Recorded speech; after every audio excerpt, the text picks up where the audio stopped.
my service before? First time. You don't know me. I don't know you. Lift your hands.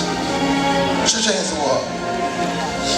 I never met him before, didn't know who he was, so I didn't know what to expect when I came. But you came expecting? Actually, I didn't, to be honest. You're like one person. I didn't know. I mean, growing up, I grew up Church of God in Christ, so I was around prophets, I was around, that type of stuff, but I never really experienced it myself.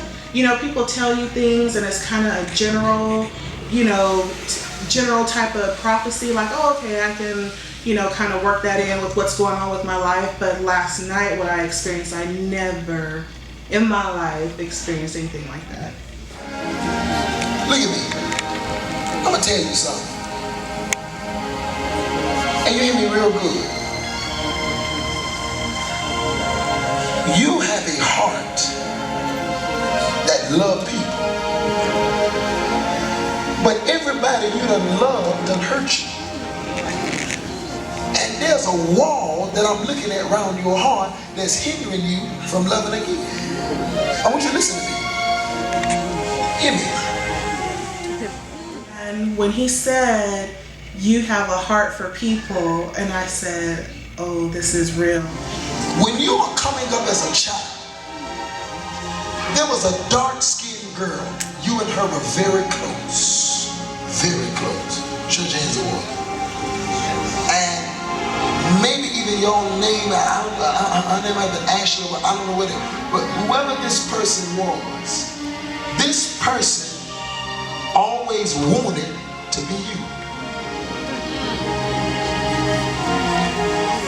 And even a relationship that you may, you may still know the person, you may still deal with the person, but this person has always wanted to be where you are. And let me tell you, the reason your life never went to that place in business where you wanted it to go, and your career never went up like you wanted it to go, is whoever this person was. I heard them saying in the natural, they walking, and they kept saying, I just don't like, I don't want her to make it, I just want to be her. And I literally hear them walking down the street throwing rocks. And while they're throwing rocks, they saying, I don't want Angela to go nowhere. What's your name? Lift your hands. And that's what's been fighting me.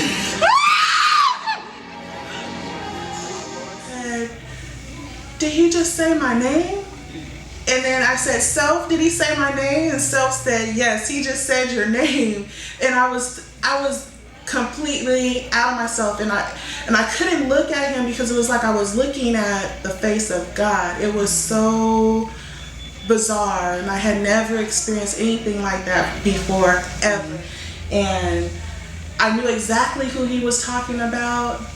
He described that person to a T. And also the other confirmation is that my mother had a dream about this person and said, this person is not who they say that they are. And it's so funny because I hadn't spoken to this person in about a year, but things seemed like they were just getting worse. That's what's been fighting you. And it's not just been fighting you in your life as it pertains to business or whatever. Everything that the prophet said, the anxiety, the depression, I've been struggling with it for many, many, many years. As a little girl, my childhood and the things that I went through in my life as a child and as an adult, what he said was on point, 100% accurate. And I was floored. I really have no words to describe what happened because I didn't see prophet. I saw the Spirit of God.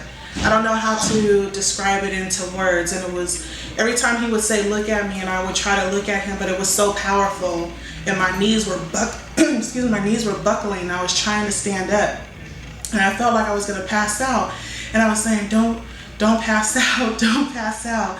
But my knees were buckling, and I just felt like this overwhelming, this strong feeling that just overtook me. And That's all I remember. Last night was confirmation of everything. And now I understand everything that was going on, and now I'm free. I feel like a total different person.